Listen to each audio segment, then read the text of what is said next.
Are you confused about the differences between palliative care and hospice and how to make the decision for your loved one? Listen to today's Dementia Caregiver Support in Action and see how this conversation doesn't need to be scary and overwhelming. Hey, Christian Care Companion, welcome to Dementia Caregiver Support for Christians, the podcast where I teach Bible-believing Christians how to make dementia care easier today while helping you focus on a brighter tomorrow. If you are a Christian spouse, the adult child, or a family member of a person living with dementia, and you want to find an easier way, this podcast is for you. Here we look at kingdom-focused caregiving. We honor the Lord Jesus Christ in our caregiving journey, and we show you practical ways to make your caregiving easier. Join me in our Ask the Dementia Coach monthly meetup. Now, what are these monthly meetups? This is an opportunity for you to register to come into a small, intimate Zoom room with me and a few other people.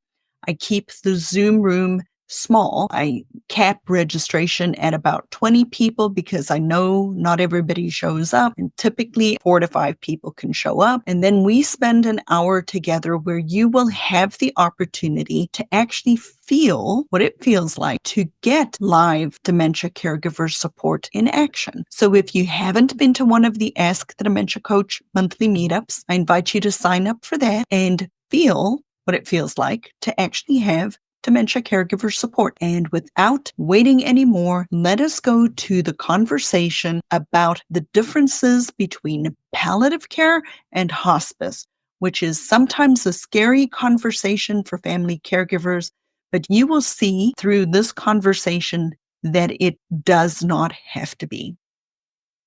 So, palliative care and hospice, two sides of the same coin, okay? Palliative care is a way to help a person who has a chronic medical condition like congestive heart failure or COPD or Alzheimer's or whatever, a chronic medical condition, manage the chronic medical condition, but not seeking or looking to cure said chronic condition, but to keep the person comfortable with that chronic condition. Okay. So that's palliative care. That is palliative care.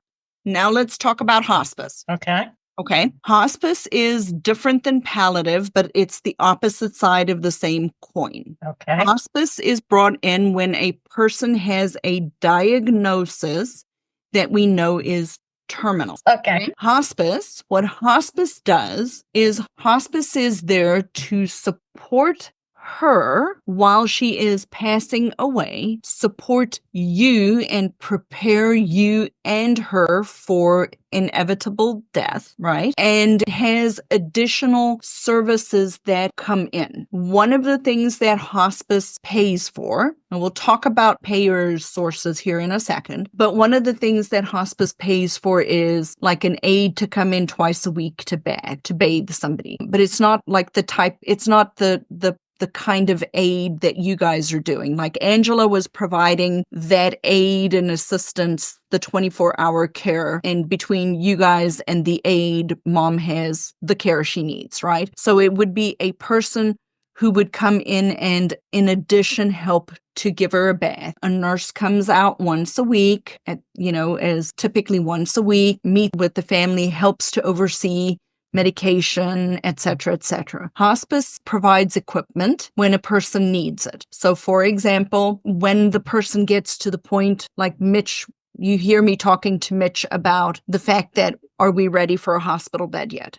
Right? So it doesn't have to then go and buy a hospital 24-hour care in the nursing home does not mean that you cannot have hospice on top of it. There's separate care? In a skilled nursing facility. I do not know, okay? Because typically in a skilled nursing facility, so I want you to think that palliative care would be more for mom as she's living in the independent and probably in assisted living, right? Now with memory care, so sometimes with memory care, and it's a really good question, the facilities provider, doctor, right? Because when she moves into a memory care facility, they will have a doctor who is the overseeing physician of all of the residents in the memory care. So she won't have her own providers anymore, right? Or she can Right. still go see her primary care physician, but she'll have an overseeing physician. Oftentimes in a memory care like that, that person might be more the palliative care side, Okay. but they can still have an outlying hospice come in. Sometimes they may have preferred providers,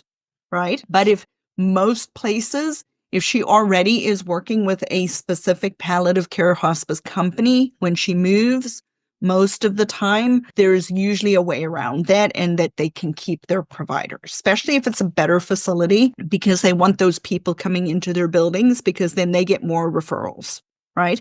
Why would the doctor agree to a palliative care assessment? What has to be wrong? Is your mom starting to lose weight? I don't know that. I have to weigh her. The Look at her last time I food. weighed her, no. Okay. So palliative care can, it can start. Bottom line is every doctor is different, but what you can do is ask, say, hey, my mom is 91. I'm really curious to see if she's palliative care appropriate.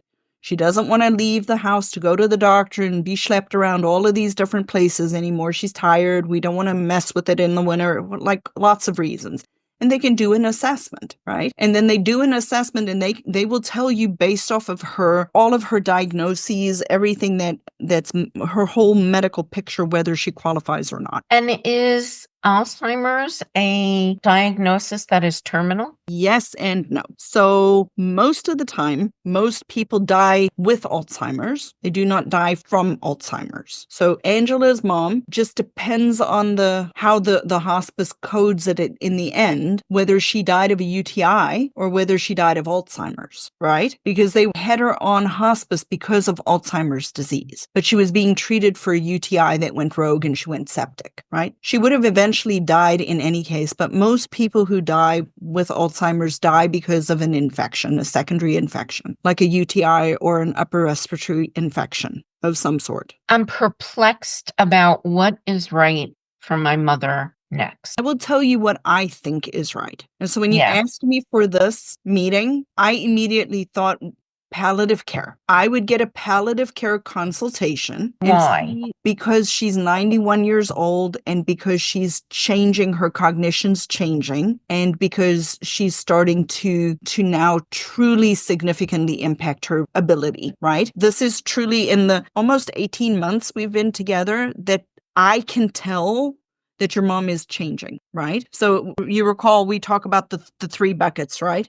Your mom is now solidly in that middle bucket. She started off here in the first bucket where she could still have good quality and all of that kind of stuff, but she's now moving into that middle bucket, right? And what do you call the middle bucket? What do moderate dementia? So at the beginning, when we first started working, she was definitely mild. So palliative care where she is versus memory care. Let me ask a question, or I don't even know if it's a question or a statement. I think we're just delaying the inevitable. So here's the question I want you to ask yourself. Okay? What's the inevitable, though? The inevitable is she's dying. The inevitable is that I think your mom's going to be in a memory care. Before she passes away? Yeah, I think so. Unless she just up and dies overnight, which none of us can control, right? Right. But based off of what you're telling me, so here's what I want you to consider. Here are the questions I want you guys are smart people. Here's what I want you to consider. Right now, it is still a good situation for your mom, right? The people have not started to withdraw from her friends. They're still eating with her. They're still doing all of those kinds of things. They've kind of kept her under her wing. Right. Yep. But if the things that are starting to happen now where she's getting so super anxious and where she's freaking out and where she doesn't know where she is, etc., when that starts to happen and her friends those people start to pull away, that's going to be hard for you to see happen. Right. So she's still in a pretty successful situation right now, and it's been really, really good for her. But so how can I tell, like, over the next week? Like, so I think there's so many variables going on, right? She just came back from the cruise. Am I giving her enough time to readjust? And she'll readjust. Or am I just kidding myself and it's time for memory care and I'm just postponing it? Now, by the way, I have all the paperwork for memory care right here on my right arm. She can't move in until her doctor fills out paperwork. The doctor won't see her until I forgot what day in December. So, in a way, it's an exercise in futility because I'm going to see her over the next couple of weeks anyway. She can't even move in until January.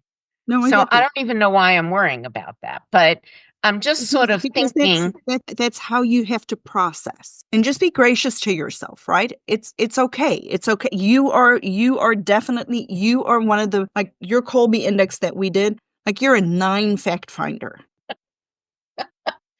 out of 8. Bottom line is you need all of these details. Right, That is how you will make your decision.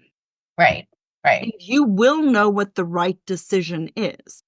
People who are really benefiting from the community are the people who joined earlier on before they need it and that have been active and are participating in the community, because then they already know what questions to ask and they have a place to come, and they're not constantly wondering, what do I need to do? How do I need to do it? So people listening are interested in tapping into or learning about the community. I'd invite you to just go to the website, thinkdifferentdementia.com. There's a link for you to schedule a 20-minute call. There's no pressure. I'll serve you regardless of whether you join the community or not. But it is a way for you to take this relationship a little deeper, a little bit more hands-on support, because really the research also shows it's longitudinal support over time. Absolutely. Yeah. For sure. I would highly recommend Lizette. She's awesome. Tracy, I appreciate that endorsement. You are welcome. Thank you, everybody, for listening today. And as I try to remember, I don't always remember. May the Lord bless you and keep you, and come back and listen some more. I'm hoping to do more of these coaching style episodes. So come back and check us out. And thank you for being here today.